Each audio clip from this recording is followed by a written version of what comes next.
தேவனுக்கே மகிமை உண்டாவதாக. கர்த்தருடைய காருண்யம், உம்முடைய காருண்யம் என்னை பெரியவனாக்கும். சங்கீதம் 18:35, 2 சாமுவேல் 22:36.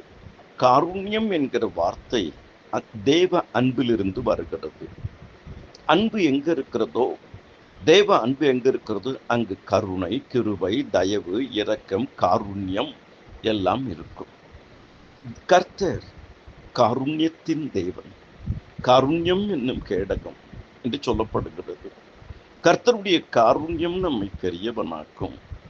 சகரியா 9:17, சங்கீதம் 86:13, சங்கீதம் 117:2, சங்கீதம் 103:11. கர்த்தருடைய காருண்யம் நம்மை இழுத்து கொள்ளும். காருண்யத்தினால் உன்னை இழுத்து கொள்ளுகிறேன். எரேமியா 31:3, சங்கீதம் 25:6, யோவான் 12:32, யோவான் 6:34. என்னிடத்தில் வருகிற ஒருவனையும் நான் புறம்பே தள்ளுவதில்லை. கர்த்தருடைய காருண்யம் நம்மை சூழ்ந்து கொள்ளும். அதாவது கர்த்தருடைய கிருபை நம்மை சூழ்ந்து கொள்ளும்.